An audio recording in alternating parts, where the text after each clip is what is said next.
test is in 4 sections.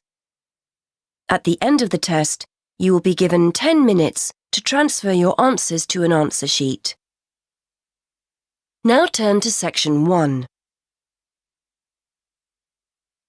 Section 1. You will hear a conversation between a travel agent and a customer. The customer wants to book a coach ticket. First, you have some time to look at questions 1 to 3.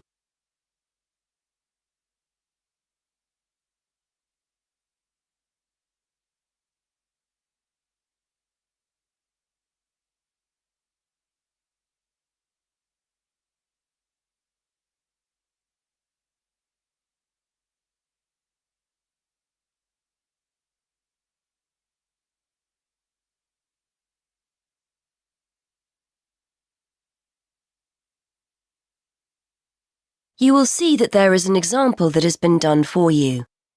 On this occasion only, the conversation relating to this will be played first. Good morning. I'd like to book a coach to London. I was hoping you had something available this Saturday afternoon. Good morning, sir. Take a seat and I'll just check for you. Yes, we still have several free seats for Saturday. Where will you be leaving from? There are 3 pickup points in town: Main Street, Centenary Square, or the Central Bus Station. From Centenary Square, please. That's easier for me to get to than the bus station. The customer wants to leave from Centenary Square, so B has been circled. Now we shall begin. You should answer the questions as you listen, because you will not hear the recording a second time. Listen carefully and answer questions 1 to 3. Good morning. I'd like to book a coach to London. I was hoping you had something available this Saturday afternoon. Good morning, sir. Take a seat and I'll just check for you. Yes, we still have several free seats for Saturday. Where will you be leaving from? There are 3 pickup points in town: Main Street, Centenary Square, or the Central Bus Station. From Centenary Square, please. That's easier for me to get to than the bus station. And what time would you like to leave? There are coaches on the hour every hour, from 12 through till 6 p.m. Well, I'm meeting someone at the station in London and I need to be there for 4:30. So, which one would you recommend? Well, there's one leaving at 1 that arrives at Victoria Station at 4:10, if that's any good. Traffic is usually quite light at the weekend, and the drivers tend to make good time, so I think you'd certainly be there for 4:30. OK, that sounds just right. I think I'll take that. I can always phone ahead if I'm going to be late. And when are you returning, sir? Actually, I'm not sure when I'll be coming back, so I won't book a return ticket, just one way. I can always book you an open return if you'd like. You can use this at any time within the next month, as long as you contact us first to reserve a seat. Well, there's a chance I might be getting a lift back, you see, so I'll just pay for one way. I don't want to buy a return if I don't need it. OK, no problem. Are you travelling alone? Just the one ticket, please. I'm going down to visit my daughter at university. My son's meeting me at the station, so it's a proper family reunion. Before you hear more of the conversation, you have some time to look at questions 4 to 7.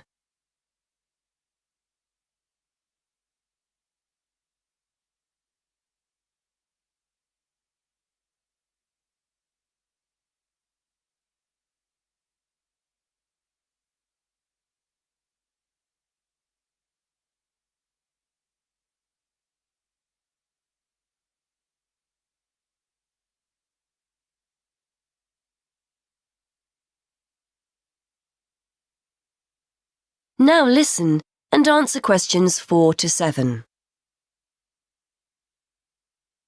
Very nice. OK, well, I can book that for you if you like, sir. That'll be £23.50. Now, I just need to take down some details. Can I have your name, please? Yes, it's Matthew Upton. That's Upton. And your address? 34 Allesley Road. Allesley. That's Allesley. And your telephone number? 01732 558 997. And your email address? We'll use this to send confirmation of your travel details. matt257@yahoo.co.uk. OK, thanks. Before you hear the rest of the conversation, you have some time to look at questions 8 to 10.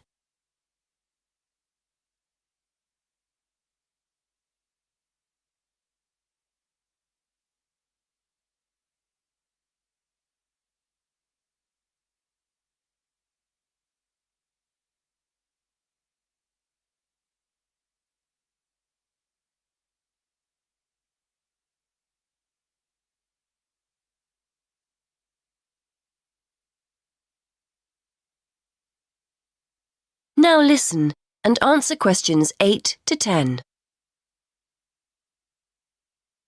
Before I forget, I'll be taking a little luggage. Is there a set luggage allowance? We offer a very good luggage allowance. You can take 2 suitcases as long as they're no more than 20 kilos each. That's 40 kilos in total, and 1 small item of hand luggage on the coach. Most people find that more than adequate. Any additional items carry an extra charge of £10 for each bag. I certainly won't be taking that much, so I should be okay. I was worried I might be taking too much. Would you like travel insurance included with your ticket? It's an additional £2. No, I don't think so. No problem. It's not compulsory. OK. How will you be paying? Actually, I've been having trouble with my debit card today, and I've left my chequebook at home, so I'd better pay in cash. You'll give me a receipt, won't you? Certainly, and we'll send confirmation to your email address as well. So that's £23.50, sir. If you just wait a minute, I'll print you off a receipt. That is the end of section 1. You now have half a minute to check your answers.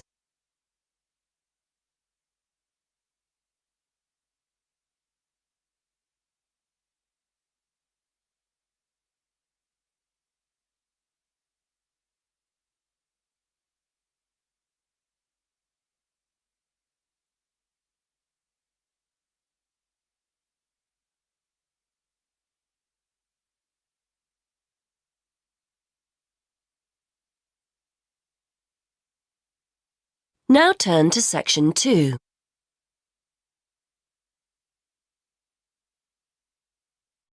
Section 2. You will hear a presenter on a radio show.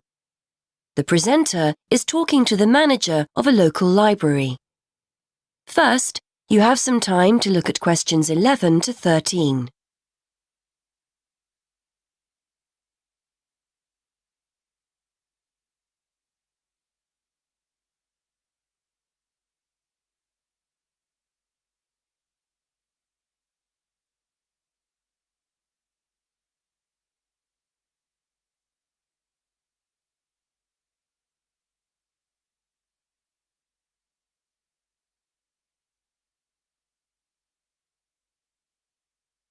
Now listen and answer questions 11 to 13.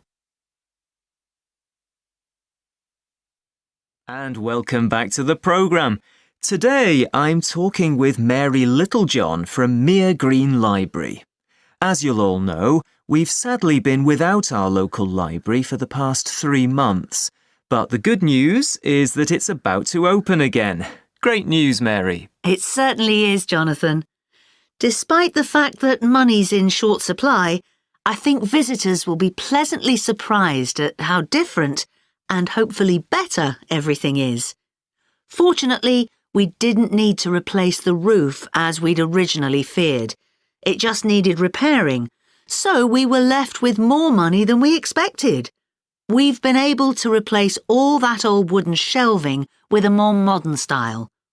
The computers have been moved to a new designated IT room, and on the subject of technology, Visitors can now order and return books and CDs on their own with our new automated system, so no more queuing to be served. Sadly, money ran out before we had the chance to decorate the meeting room, but we're hoping to complete that next year. Oh, and the children's section now has some colourful new tables and chairs as well. Before you hear more of the radio show, you have some time to look at questions 14 to 16.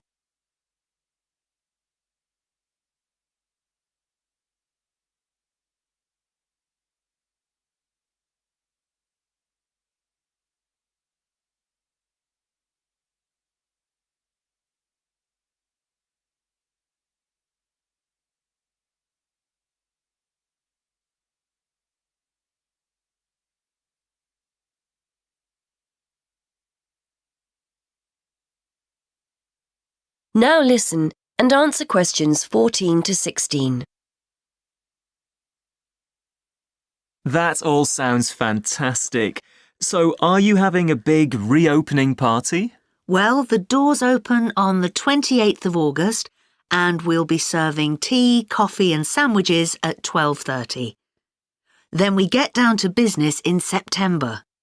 The local History Society will be meeting on the first Monday of each month at 7:30 as usual, and we'll be starting our Wednesday lunchtime book club at 1 o'clock. Both of those events are in the meeting room. The computer club won't be running in September as we still need to complete work in the IT suite, but this will certainly be returning in October. And we're especially looking forward to welcoming a local writer, Sally Wainwright, to a new event on the 22nd of September. This will be the first of a series of events we're calling Ask the Author. Visitors will be able to hear authors read from their latest works, ask questions, and even buy a copy of their book to take home. Before you hear more of the radio show, you have some time to look at questions 17 to 18.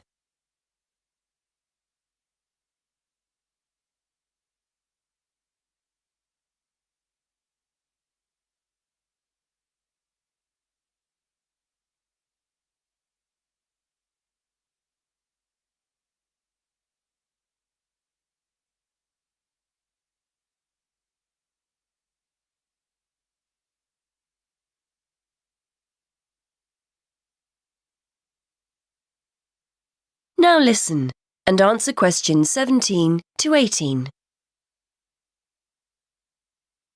I might pop along to that one myself.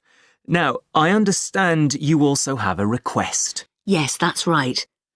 We're looking for anyone who has a few spare hours each week who would like to offer their services to the library. Our computer classes have become so popular over the past year that we're thinking about starting a second session and we'll need someone to run it. The current teacher will work with you so you won't be left to sort things out on your own. We can promise the person a warm welcome and a class of very motivated people, many of whom are at quite a high level. We're also trying to do our bit to break down the generation gap, and we've been inviting some of our older citizens in to talk to school groups about the past. The children range in age from 7 to 11. They're always accompanied by their teacher, by the way, but we haven't opened it up to teenagers yet. So if you'd like to help out, please get in touch. Before you hear the rest of the radio show, you have some time to look at questions 19 to 20.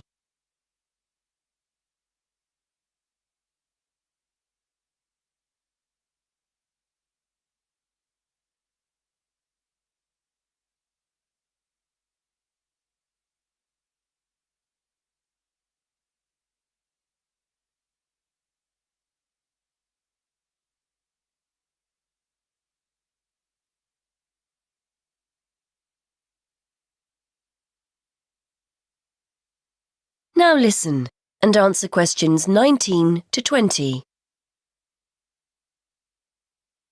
And I also understand you've got good news for those who've been making use of the mobile library. Yes, because the library has been closed, we've been running a mobile library service and going out to people in the community. Well, feedback has been so positive about this, particularly amongst our elderly users, that we've decided to keep it going.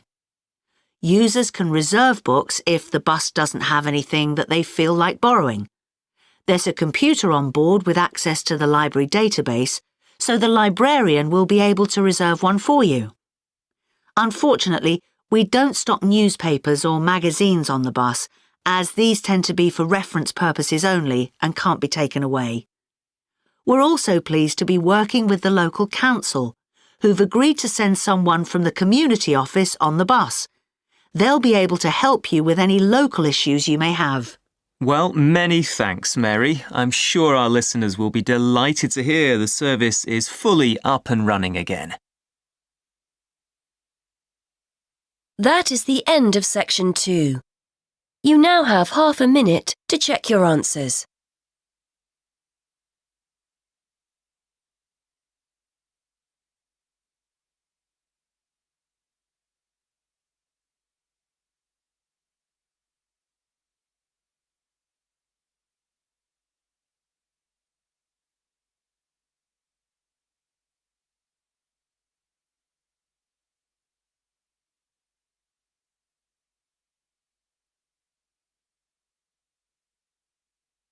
Now turn to section 3.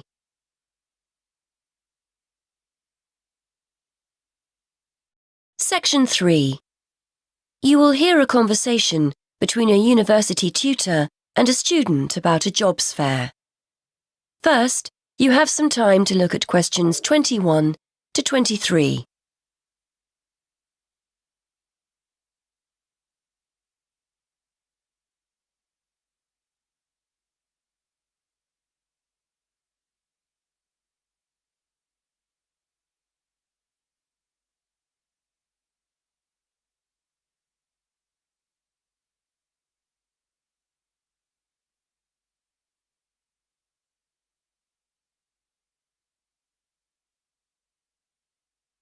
Now listen and answer questions 21 to 23. OK, Fergus, so we've looked at your assignment, which was OK. Now, before you go, you know about the jobs fair that's coming up, don't you? Yes, it's the week after next, isn't it? The whole week, is that right? That's right.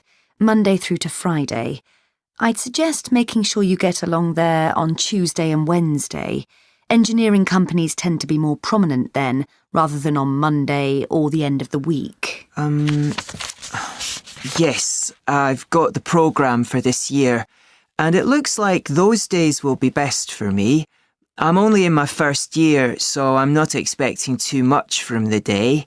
But I've heard you can pick up some valuable ideas for career paths. Well, you've still got a few years here, I know, but it's never too soon to make a good impression on potential employers. You've got the programme, so do some research. Have a look at company websites so you've got the basis for a good conversation with the people on the stands. Before you hear more of the conversation, you have some time to look at questions 24 to 27.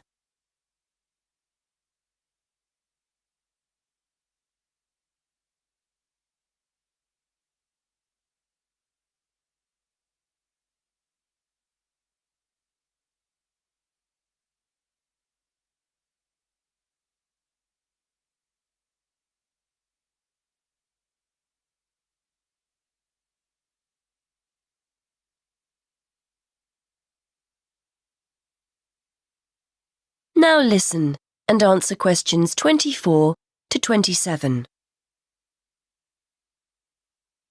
Yes, I was looking at one the other day. The boss was being interviewed about their staff development programme, and there are one or two other firms I'm also interested in. That's good. You've made a start already. Remember to think about what you're going to ask people before you turn up. Not how much you're likely to earn, of course. You only discuss salaries at job interviews. No, questions about the skills you need for the job, the kind of personal qualities employers are looking for, that kind of thing. Yes, I see what you mean. It's best to go prepared and make the most of the opportunities. And I'm sure you don't need telling that it's a good idea to dress correctly for the event. You need to give off a professional air. Well, I won't be buying anything special for the occasion, that's for sure. I've got a suit and tie at my parents', but I don't have time to collect it. I'll make an effort, though. A nice pair of trousers and a jacket. Nothing too formal. I'm sure you'll look the part. By the way, you'll often find companies have more than one representative.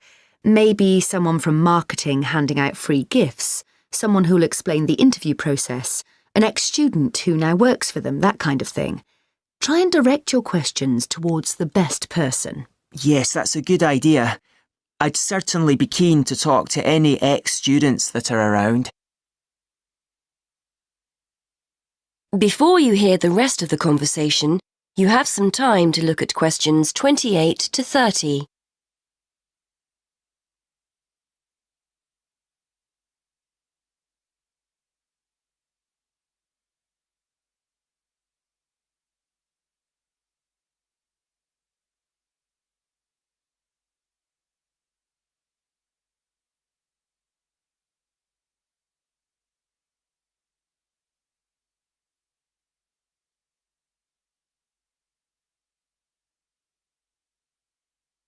Now listen and answer questions 28 to 30.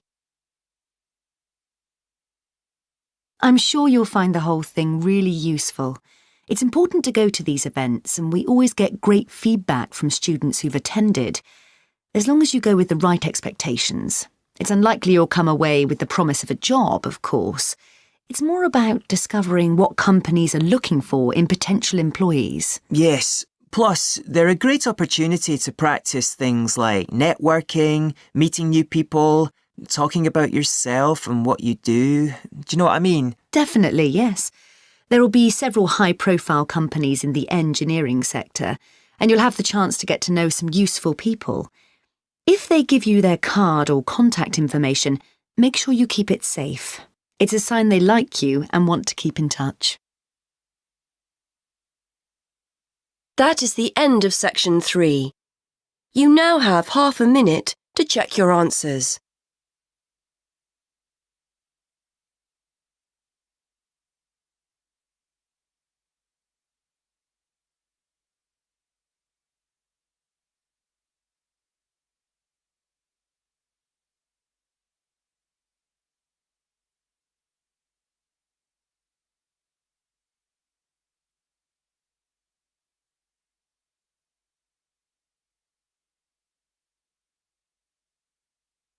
Now turn to section 4.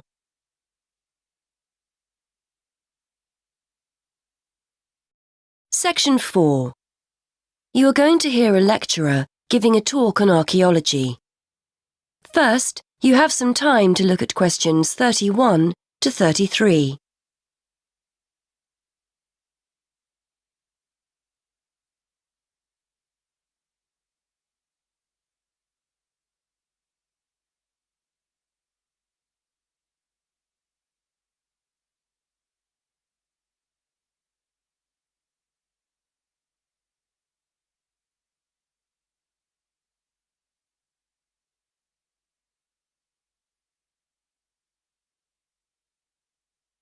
Now listen and answer questions 31 to 33. Many thanks for inviting me along today to talk to you about the results of some very interesting recent archaeological research. The saying, "you are what you eat," is often applied to present-day dietary advice. Certainly, our bodies will show evidence of whether we eat healthily or live on fast food and takeaways. This can be particularly useful in archaeological research.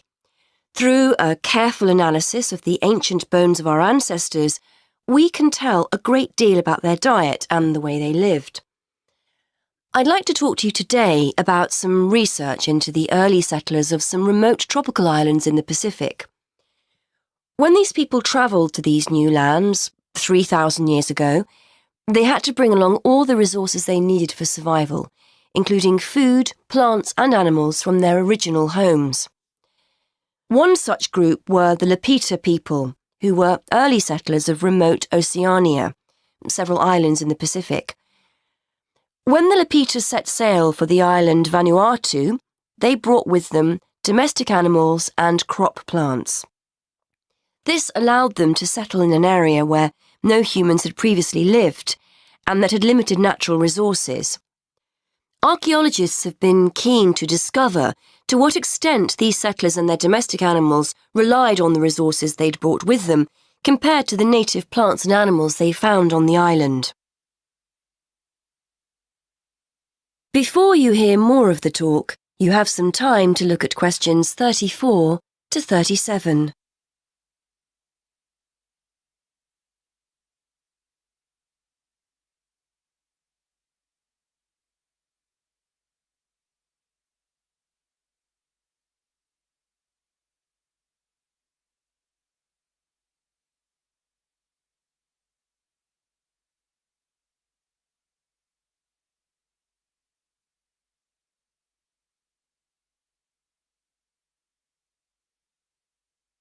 Now listen and answer questions 34 to 37.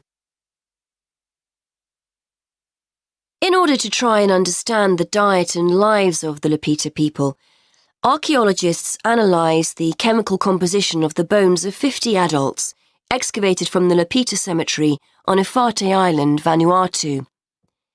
Depending on what we eat, we consume varying amounts of carbon, nitrogen and sulphur. As these chemical elements are ultimately deposited in our bones, the amounts or ratios of each one can provide a sort of dietary signature. For instance, plants incorporate nitrogen into their tissues, and as animals eat plants and other animals, nitrogen builds up in their own system. The presence of different ratios of chemical elements may show whether a human or an animal ate plants, animals, or both. Carbon and sulphur ratios offer another clue to diet.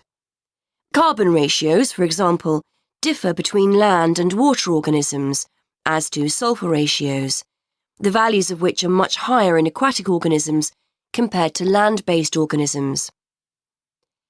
As well as examining the settlers' bones, scientists carried out a comprehensive analysis of the chemical elements found in the settlers' likely food sources.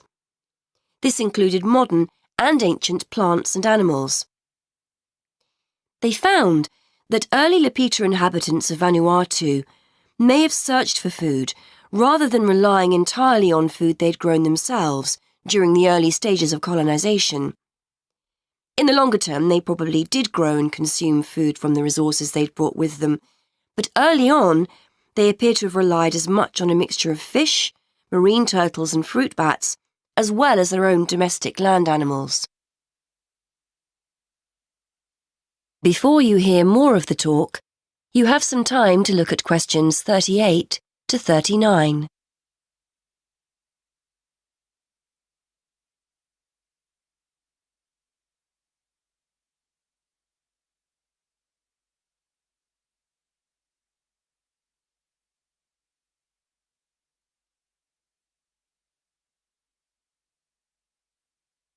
Now listen and answer questions 38 to 39. The archaeologists believe that this analysis of diet may also provide clues to the culture of the settlers. For one thing, males had much higher nitrogen levels compared to females, which indicates greater access to meat. This difference in food consumption may support the hypothesis that Lapita societies were ranked in some way, or it may suggest dietary differences associated with the work people were involved in. Before you hear the rest of the talk, you have some time to look at question 40.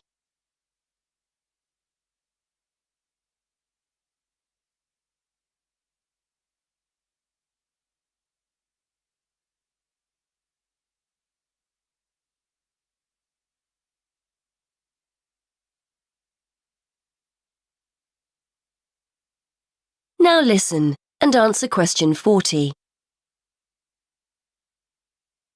Additionally, the archaeologists analysed ancient pig and chicken bones and found that carbon levels in the settlers' domestic animals indicated that they were eating a diet mainly of plants.